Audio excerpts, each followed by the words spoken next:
Being a woman in tech, you're often the only person in the room, or maybe one of two or three at most, of a room of 50 people. Like right now, I'm at MMS and I'm giving a talk to 100 people, and there's one woman in the room listening. And that can be very demotivating and heartbreaking because you don't see yourself in role models. I'm not sure I feel like a trailblazer because I just wanted to do it. I just wanted to be working on computers. I love to read. I love the details. And I just felt like that was someplace that I could do the work, so I should belong. Since the day I worked as a woman in a company as an IT, it was not easy in the beginning because I was a foreign. I'm Chinese and I moved to Finland and I used to work in a government company, and it was not easy to let people to trust me at the first to hand their computer to me to fixing them. But time to time, I have improved myself. So now these days, people trust me even more.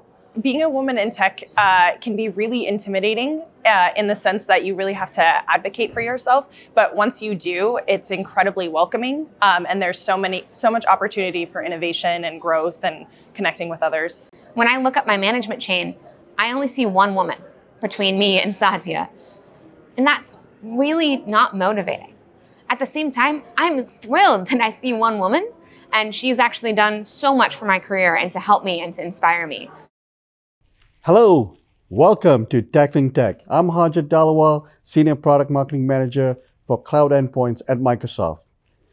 This is a special episode, one of a kind, and we're going to focus on women in tech. And to kick it off, it's no better than my friend and colleague, Lavanya. Lavanya? Hey, Hajat. It's so good to talk to you. We've talked together about women in tech before, and I'd really like to capture your thoughts and stuff. Let's start with your journey. What's your story? Growing up, it's been an amazing personal experience, and I'm so glad to have wonderful parents who gave an equal upbringing to me and my brother. So we already had diversity at home, and it was really great to have such kind of an equal upbringing. Not a single day he was treated any different than I was. But then I did have a lot of friends who were not lucky enough to have a similar experience. Okay. So I'm first going to say thanks to my parents for that unique upbringing that they gave me. And always they've been very encouraging and wanting me to do more. It was not like I finished college and then what next? Just do something. It's okay. It was never like that. It was like achieve high. Achieve right? high. And Yes. I have been ambitious. I really wanted to make a difference. I was associated with a lot of corporate social responsibilities. Yeah. Being able to do things for underprivileged children, Okay. and also working with a blind school. So these have been some initiatives that's been very close to my heart. Outside of all the amazing opportunities that I've had, where I would go to these various forums, talk to different groups of people.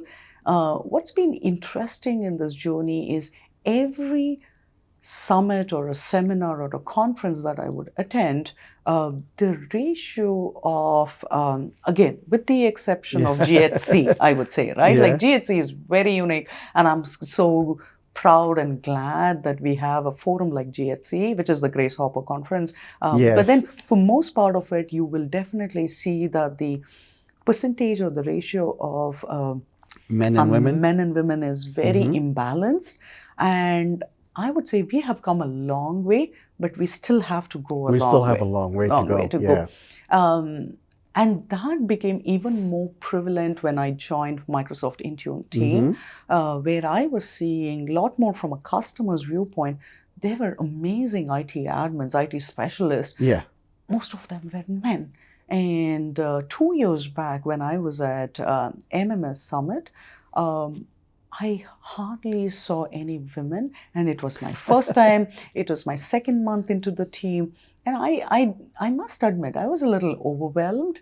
But I would also give kudos to a lot of my coworkers and even to some of the Very admins supportive. who were very supportive, Yes. and they did figure out that I was a little uncomfortable, and they made it as comfortable as possible, right? Sure. So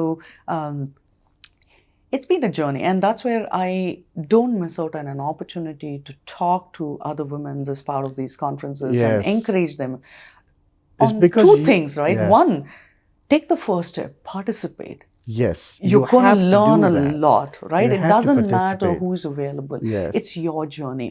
And the second aspect of it is ask questions. Mhm. No question is dumb. No, No. question is incorrect, right? Ask that question. Only one of two things can happen, right? Either it may be something that you didn't know and you're learning about Mhm. it, or it's something that you had known incorrectly that you're going to just take a step back and Absolutely. unlearn and relearn, right? Mhm. So it's only a good outcome that you will have at the end of it. So which is where I think my encouragement to the women out there at Tech is join, participate, ask questions, right? So Yes. that's been very foundational. I must also say and admit that I've been lucky to be part of Microsoft, and there have been several meetings, and off late I'm more so in such meetings where it's all women as well, right? Absolutely. And I'm like, wow, this is one of its kind. Yes. And it is noticeably different. It is getting better, but we still have a long way to go. Yeah, and you know, it's really it's true.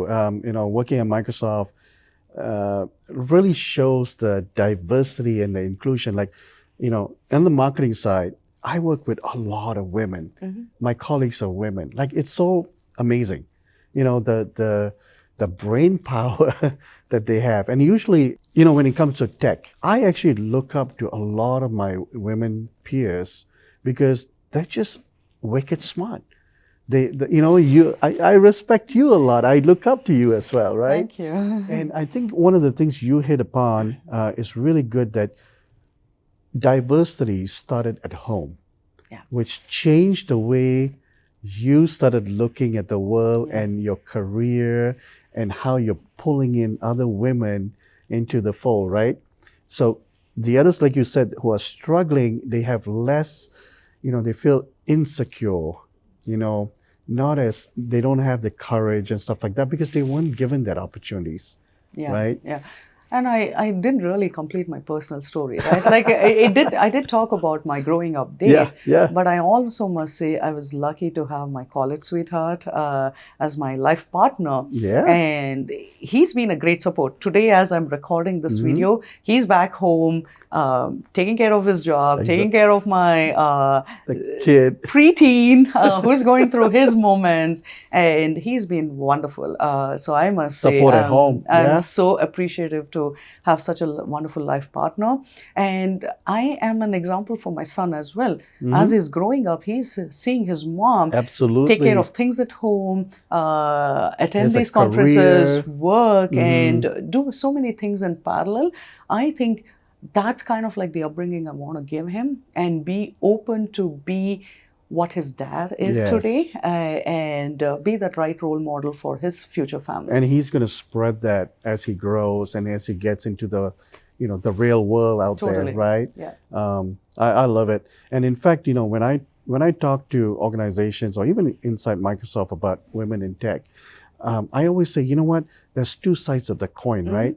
We need to pull in, if men are the challenge, why women are being, you know, not given opportunities stuff, we need to bring them in to show them what's going on, Yeah. right? To have them experience that as well, right? To open their minds into this. You just can't have it one way because you're not going to make any progress. Yeah.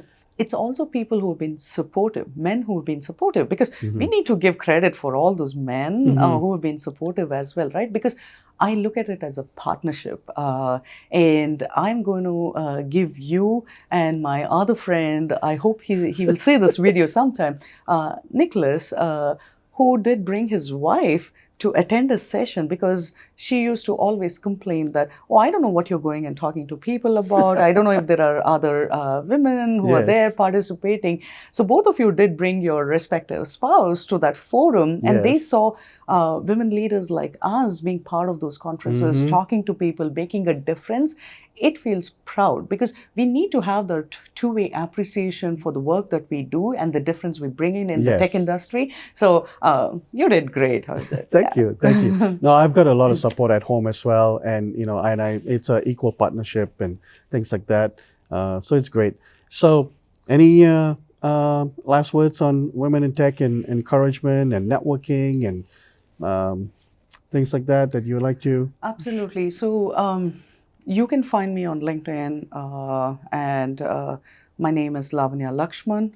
For folks who are trying to look up my name, if you're looking up on Twitter, my handle is Lavanya L. Please find me. I'm happy to mentor all those girls who are thinking about considering STEM as their future career path, Absolutely. or they would like to talk about avenues, how to participate and be part of this broader community. I am happy to mentor and help and encourage all of these women and little young girls who want to pursue STEM because that's my area of expertise. Yes. Of course, when I was young, I always wanted to be a doctor, but it's a topic for another day. But yes, I can definitely talk about STEM. Awesome. And I would like to see more women. I feel very confident because this is the second time I've been interviewed on this topic. And this is just a testimony to how industry is going to change. How we are thinking now. And how all of us are thinking about the space. So I think we are treading in the right direction. Yes, absolutely. So please reach out to her. It's an open door policy. Lavanya, absolutely. Amazing again. We're going to do more of these in the future. Thank you so much, Harjit. Thank you. Personally, I really struggled asking for what I want, feeling like I didn't deserve it, that I wasn't prepared, that I wasn't smart enough, that my questions were annoying or silly. And I pushed through that anyway, and I'm so glad that I did, and I wish I would have started sooner. So ask the question, show up regardless, and just keep showing up. I also see still women in the room who are quieter and don't feel like they can interrupt the conversation. And they have their hand up for minutes and minutes and minutes, and it just goes ignored. And so the more that I can do to help uplift their voices or be that person who's willing to step in and be loud is really powerful. But at the same time, I wish I didn't have to interrupt the conversation just to make sure that people were giving space to those who might not be quite as eager to jump in or interrupt given the way they're raised in society. If you're a woman in tech or want to be a woman in tech, then just decide that you can do it too. And if you're interested in it, then go for it.